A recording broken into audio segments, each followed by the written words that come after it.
Honda Brio teman-teman. Yuk.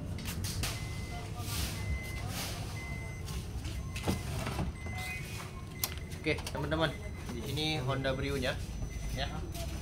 Ini Honda Brio sudah selesai kita overhaul dan sudah selesai pemasangan mesin. Jadi part-part di sini. Jadi kita lihat mesin sudah naik ya. Tinggal merapikan sedikit-sedikit teman-teman. Nah, di sini mau kita tes. Ini memang sudah hidup, sebenarnya sudah hidup, tapi mau kita lihat kualitas setelah selesai kita overhaul mesinnya.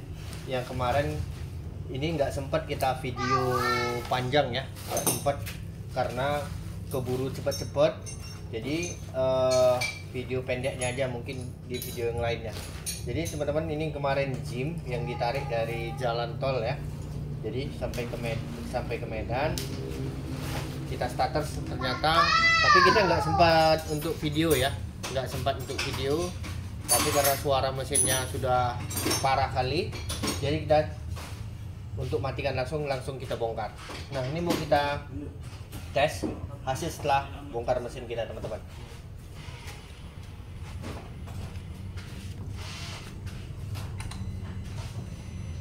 Ini kita tes hidup ya. Oke. Nah, ini teman-teman suara mesinnya ya.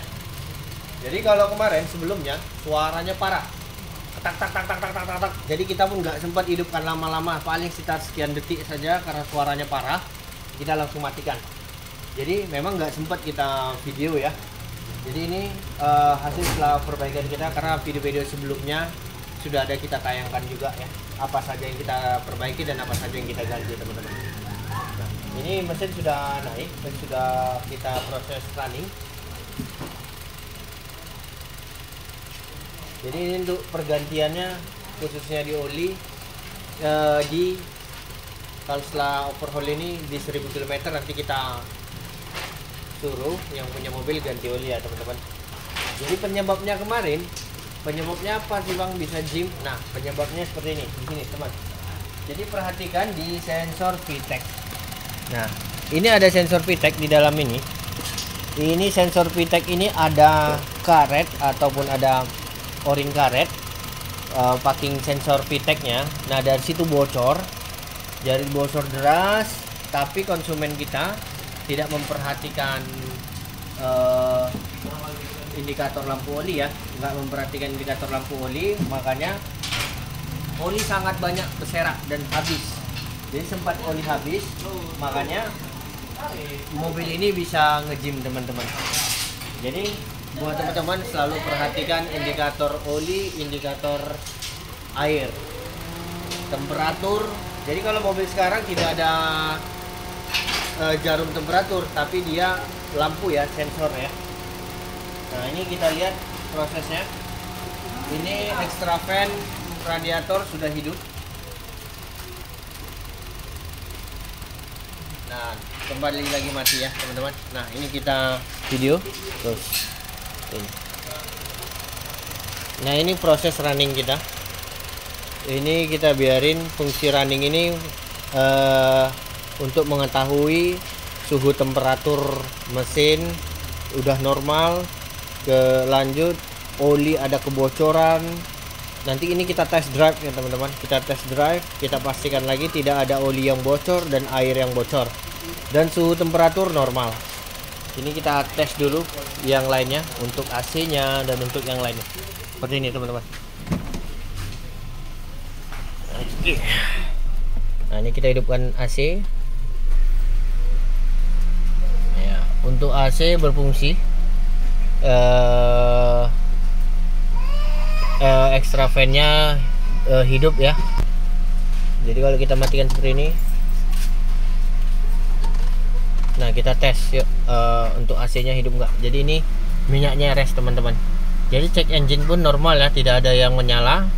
Lampu-lampu indikator tidak ada yang menyala kecuali di handbrake, safety belt dan pintu, dan lampu bahan bakar minyak ya. Ini kita lihat untuk fungsi bagian AC. Jadi sebelum kita serahkan tetap kita pastikan dulu AC-nya, temperatur airnya, kondisi olinya. Jadi yang kita sarankan sama konsumen kita ini di 1000 km ganti oli. Nah, itu hidup. Jadi kita lihat untuk magnet plat aksinya.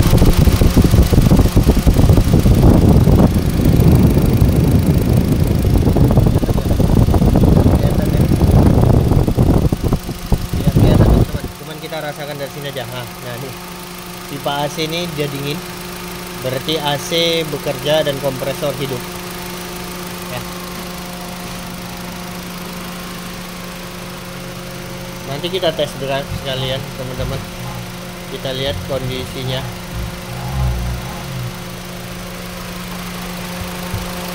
Tapi sementara itu ini kita tes hidupkan dulu di sini, proses running dulu, kita pantau kondisi-kondisi.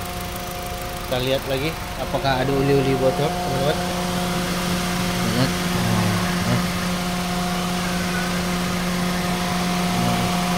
Nah ini ada menetes air. Nah ini yang perlu kita cari tahu apa penyebabnya menetes air radiator ya. Untuk oli kelihatannya nggak ada ya. Kita lihat di sini teman-teman, dari mana bocor airnya.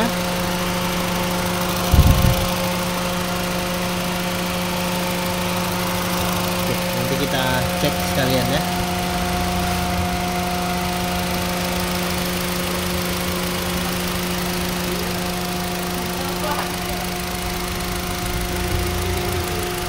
Kita lihat kondisi oli.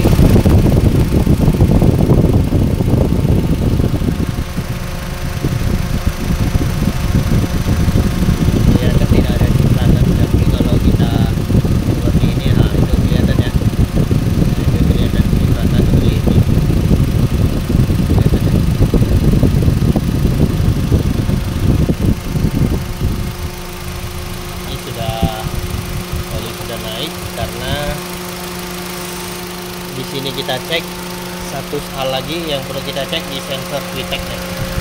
Di sensor VTEC ini perlu kita cek juga, kita buka tekanan olinya ada apa enggak dan olinya naik atau tidak ke atas.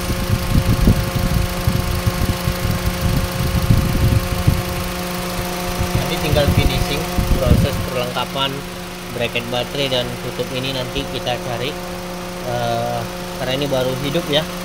Baru saja hidup, jadi belum sempat nih kelihatan ini, belum sempat kita bersih-bersihkan. Ini baru saja hidup teman-teman.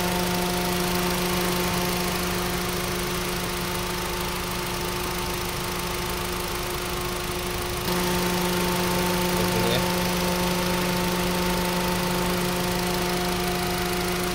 Ini proses hidup AC terus teman-teman.